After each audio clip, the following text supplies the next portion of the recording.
السلام علیکم ورحمۃ اللہ وبرکاتہ۔ کچھ دن پہلے واٹس ایپ کے اوپر ایک دوست کی کال آئی میرے پاس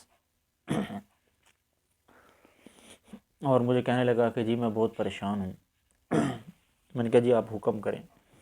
کہنے لگا کہ کر صاحب بات یہ ہے کہ ہم جو نماز پڑھتے ہیں کیا وہ سنت کے مطابق ہوتی ہے؟ ہماری جو نماز ہے کیا یہ حدیث سے ثابت ہے؟ جب اس نے مجھ سے یہ سوال کیے میں بات تو سمجھ گیا کہ بھئی یہ بندہ بات کہاں کر رہا ہے۔ میں نے کہا بھئی ذرا بات کو آپ کھولیں۔ اس نے بات کو کھولا، اس نے کہا جی ہم نماز میں رفع دین کرتے ہیں اور لیکن دوسری رکعت اور تیسری رکعت کے اندر رکوع سے کھڑے ہوتے ہوئے ہم نہیں کرتے۔ یہ حدیث میں تو ہے مگر ہم کیوں نہیں کرتے؟ میں نے کہا بھئی یہ سوال آپ رہنے دیں، آپ پہلے مجھے میرے سوالوں کے جواب دیں۔ کہتا کیا؟ میں نے کہا مجھے ایک بات پتہ چلی ہے کہ آپ جو ہے باقاعدگی کے ساتھ جو ہے نماز الحمدللہ پڑھتے ہیں، اور آپ کو کچھ لوگ جانتے بھی ہیں کہ آپ فلاں طبقے کو فالو کرتے ہیں۔ کہتے بالکل، یعنی کہ آپ علماء مقلدین کو فالو کرتے ہیں۔ کہتے بالکل۔ میں نے کہا ایک بات یہ ہے، جس آدمی نے آپ کو کہا کہ جی آپ کی نماز جو ہے وہ سنت کے مطابق نہیں ہے، یا آپ رفع دین نہیں کرتے تو آپ کی نماز نہیں ہوتی، یا رفع دین حدیث میں ہے آپ کیوں نہیں کرتے، وہ لوگ مجھے کیوں نہیں کہتے؟ آپ کو کیوں کہا؟ وہ ایسے میرے منہ کی طرف۔ میں نے کہا بھئی آپ کو کیوں کہا؟ اس آدمی نے مجھے کیوں نہیں کہا کہ مولوی صاحب آپ رفع دین کیوں نہیں کرتے، آپ کو کیوں کہا؟ میں نے کہا میری پوری زندگی ہو گئی ہے، آج تک کوئی بھی آدمی سامنے نہیں آیا، کبھی بھی کوئی آدمی سامنے نہیں آیا کہ ہاں بھی آپ رفع دین نہیں کرتے، اونچی آواز سے آمین نہیں کہتے تو آپ کی نماز نہیں ہوئی، ہمیں کیوں نہیں کہتے، آپ کیوں کہتے ہیں، وجہ؟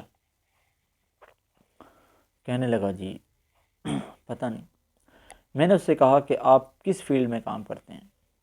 اس نے اپنی فیلڈ بتائی۔ میں نے کہا آپ کاسمیٹکس کی فیلڈ کے اندر کام کرتے ہیں، آپ کسی بھی ایک شیمپو کو یا کوئی بھی صابن یوز کرتے ہیں، کوئی آدمی آپ کو کہتا ہے کہ آپ یہ نہیں یہ صابن یوز کریں یا یہ شیمپو یوز کریں، آپ اس کی بات مان لیں گے؟ کہتا ہے نہیں، مجھے کوئی کیوں کہے گا، مجھے پتہ ہے، مجھے اگر کہے گا تو مجھے پتہ چل جائے گا کہ ہاں بھی یہ بات صحیح کر رہا ہے یا غلط کر رہا ہے۔ میں نے کہا اچھا۔ میں نے کہا اب یہ بتائیں، آپ کو آج تک کسی نے کہا ہے کہ آپ یہ شیمپو استعمال نہ کریں؟ کہتے نہیں۔ میں نے کہا کیوں؟ کہتے ان کو پتہ ہے کہ بھئی ہماری فیلڈ ہے کاسمیٹک کی اور اس شخص کو چونا نہیں لگ سکتا۔ میں نے کہا بالکل۔ ایک ماسٹر ہے، اس کو کوئی آدمی یہ نہیں کہے گا کہ بھئی آپ اپنے بچوں کو یوں نہیں یوں پڑھائیں۔ کیوں؟ ان کو پتہ ہے کہ بھئی یہ ماسٹر صاحب خود ہیں، خود پڑھے ہوئے ہیں، یہ ہماری باتوں میں نہیں آئیں گے، ہم اس کو یلو نہیں لگا سکتے۔ میں نے کہا یہی وجہ ہے، آپ کی جو فیلڈ ہے اس کے اندر کوئی بھی آ کر آپ کو تنگ نہیں کرتا، کوئی بھی چور آپ کے اوپر حملہ نہیں کرتا۔ اسی طرح ہماری فیلڈ ہے، ہر آدمی کو پتہ ہے کہ اس کا تعلق جو ہے خود جاننے والا ہے، خود جانتا ہے، ان مسائل کو جانتا ہے، اگر ہم نے اس کو چھیڑا تو ہمیں جان چھڑانی مشکل ہو جائے۔ کہتا ایسے ہی۔ میں نے کہا بھائی بات یہ ہے، آپ نے بات کی حدیث کے اندر رفع دین ہے، یہی بات کی نا؟ کہتے ہیں ہاں جی بالکل یہی بات کی۔ میں نے کہا آپ کو پتہ ہے کہ حدیث کے اندر رفع دین ہے؟ میں نے کہا اس سے آپ کو یہ بھی پتہ ہے کہ حدیث کے اندر آپ نے بخاری شریف کا نام لیا، بخاری شریف میں اور بھی بہت سے مسائل ہیں جن کو وہ مانتے ہی نہیں ہیں بلکہ اس کے خلاف عمل کرتے ہیں۔ کہتے کیا؟ میں نے کہا جی۔ میں نے کہا ایک آدمی آپ کو آ کر کہتا ہے کہ جناب آپ لوگ جو ہے بیت اللہ کی طرف نماز کر کے منہ کر کے نماز پڑھتے ہو، میں یہ ثابت کر سکتا ہوں کہ آپ کے نبی جو ہیں وہ بیت المقدس کی طرف منہ کر کے نماز پڑھتے تھے۔ آپ کے نبی بیت المقدس کی طرف منہ کر کے نماز پڑھتے تھے۔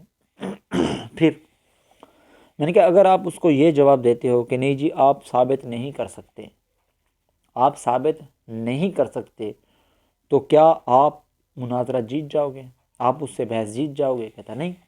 میں نے کہا پھر؟ کہتا وہ تو ثابت کر دے گا، آپ علیہ السلام نے نمازیں تو پڑھی ہیں۔ خیر میں نے کہا اس کا مطلب یہ ہوا کہ رسول اللہ صلی اللہ علیہ وسلم سے نمازیں پڑھنا ثابت ہیں، بیت یہ بات پکی ہے نا؟ کہتا ہے میں نے کہا آیا اب آپ علیہ السلام نے پوری زندگی موت تک یہ نمازیں پڑھی ہیں، یہ ثابت ہے؟ کہتے ہیں نہیں۔ میں نے کہا تبدیل ہو گیا تھا؟ کہتے ہیں ہاں۔ میں نے کہا اچھا اگر کوئی آدمی کہے کہ آپ لوگ جو ہے مسجد میں جوتے اتار کر جاتے ہو، تمہارے نبی تو جوتے پہن کر نماز پڑھتے تھے، یا جوتے پہن کر نماز پڑھنا تمہارے نبی سے ثابت ہے، تو آپ کیا جواب دو گے؟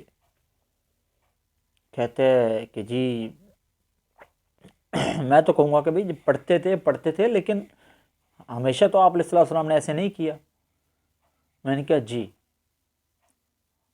ایک ہے کسی چیز کے ثبوت کی بات، ایک ہے کسی بھی چیز کے دوام کی بات۔ آپ علیہ السلام سے فلاں فلاں فلاں فلاں کام ثابت ہے، ایک ہے نبی کریم صلی اللہ علیہ وسلم سے کسی چیز کا ثبوت ہونا، ایک ہے آپ علیہ السلام نے اس کو مستقل اپنی زندگی کا اور اپنی آخری زندگی تک اس کا معمول بنایا ہو۔ یعنی کہ اب سمجھ آئی کوئی مسئلہ؟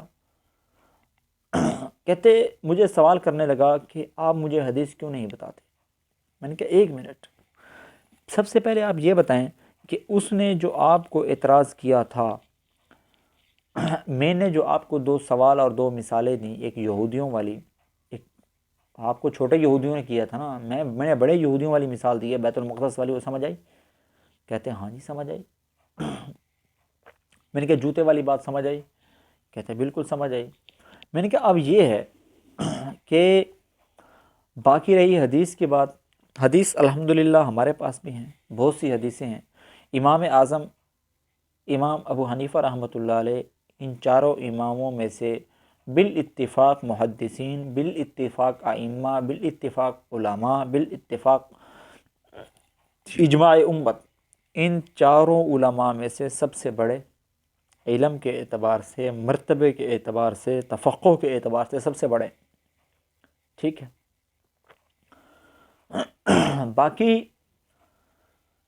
آیا یہ بتاؤ کہ ان کے پاس ان کو نہیں پتا تھا، یہ بخاری جو ان سے بھی جو ہے بعد کی باتیں ہیں، یہ بتاؤ آیا ان کو نہیں پتا تھا کہ یہ حدیث بھی ہے؟ کہتا پتا تھا۔ میں نے کہا پھر؟ میں نے کہا ہم نماز میں رفع دین رکوع کے بعد نہیں کرتے، تیسری رکعت سے اٹھنے کے بعد، دوسری رکعت سے اٹھنے کے بعد نہیں کرتے، آیا ہمیں پتہ نہیں یہ حدیث ہے؟ کہتا ہے۔ میں نے کہا پھر ہم کیوں نہیں عمل کرتے؟ امت کا ایک بہت بڑا طبقہ بر اعظم ایشیا کے اندر بہت بڑا طبقہ ہے اور دوسرے ممالک میں بھی ہیں، آیا یہ ان کو پتہ نہیں کہ حدیث ہے؟ کہتا ہے۔ میں نے کہا پھر کیوں نہیں کرتے؟ اس نے کہا جی میرا دل تو کافی ہلکا ہو گیا ہے، مگر مجھے اب تشویش یہ ہے کہ آیا ہمارے پاس بھی حدیث ہیں؟ میں نے کہا ہاں۔ اب میں آپ کو اس کا جواب دیتا ہوں۔ میں نے کہا آپ یہ بتائیں، آپ حدیث تو مانگ رہے ہیں، آپ کہہ رہے ہیں کہ جی مجھے حدیث دکھائیں، مجھے بتائیں، میں حدیث دیکھنا چاہتا ہوں۔ میں نے کہا آپ کے پاس اتنی پاور ہے کہ آپ حدیث کو دیکھ سکیں؟ آپ کے پاس اتنی عقل ہے، میں آپ کو کوئی بھی حدیث دیتا ہوں، آپ یہ پہچان لو گے کہ یہ حدیث ضعیف ہے صحیح ہے؟ کہتے نہیں مجھے تو پتہ نہیں ہے۔ میں نے خیر اس کو 1-2 حدیث بتا دیں کہ آپ علیہ السلام کی یہ حدیث ہے۔ مثال کے طور پر ایک مشہور ہے لم یرفع یدیہ الا فی اول مرۃ، کہ نبی کریم صلی اللہ علیہ وسلم نے نہیں رفع دین کیا مگر پہلی مرتبہ۔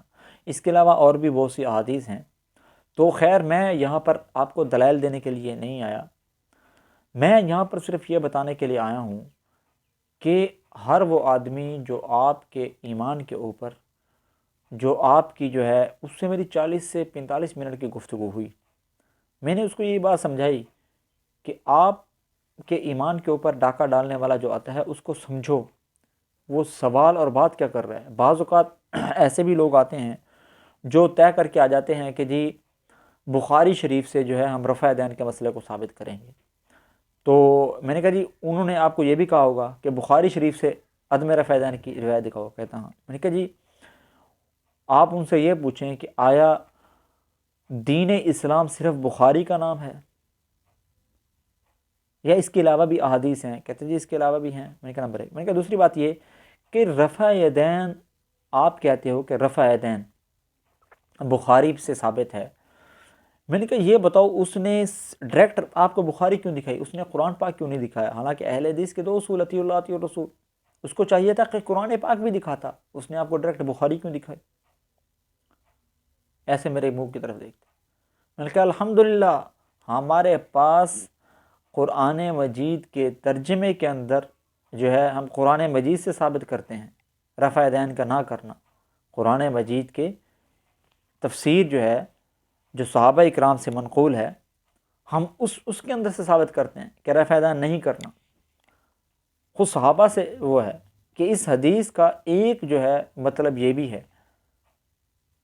آپ کہو گے یہ کیا؟ جی الحمدللہ قرآن مجید سے ہمارا جو ہے رفع یدین ثابت ہے. تو بھائی مسئلہ یہ ہے, سب سے پہلی بات اور سب سے اہم بات یہ ہے کہ اپنے علماء پر اعتماد کرو. ایک بہت بڑا طبقہ جو نبی کریم صلی اللہ علیہ وسلم کی مکمل نماز آپ کے سامنے پیش کر رہا ہے وہ بے وقوف نہیں ہے, وہ جاہل نہیں ہے.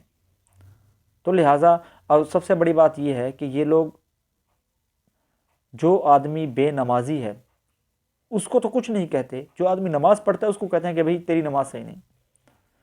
اس کے برعکس اللہ جزائے خیر دے تبلیغی جماعت والوں کو, جو آدمی نماز نہیں پڑھتے وہ ان کو کھینچ کر مسجد میں لاتے ہیں. باقی جو ان سے بحث کرتا ہے وہ کہتا ہے نہیں بھئی بحث ہمارا کام نہیں ہے, بحث علماء کا کام ہے. اس سے معذرت کر لیتے ہیں, تبھی نماز پڑھو جیسے بھی پڑھ سکتے ہو. تو لہٰذا زندگی کے اندر آنے والے چور اور اچکوں سے, فراڈیوں سے, ڈرامے بازوں سے اپنے آپ کو محفوظ رکھیں. اگر آپ حضرات کو کوئی سوال ہے, کوئی باتیں ہوتی ہیں تو آپ ہمیں کمنٹ کے اندر, میں ڈسکرپشن کے اندر بھی میں نے اپنا جو ہے واٹس ایپ کا نمبر دیا ہوا ہے, صرف میسیج کے اوپر آپ جو ہے وائس میسیج یا ٹیکسٹ میسیج آپ مجھے چھوڑ دیں تو انشاءاللہ میں اس کے بارے میں بھی آپ کو جواب دے دیا کروں گا. تو اللہ تعالیٰ ہم سب کے ایمان کی حفاظت فرمائے. السلام علیکم ورحمۃ اللہ وبرکاتہ.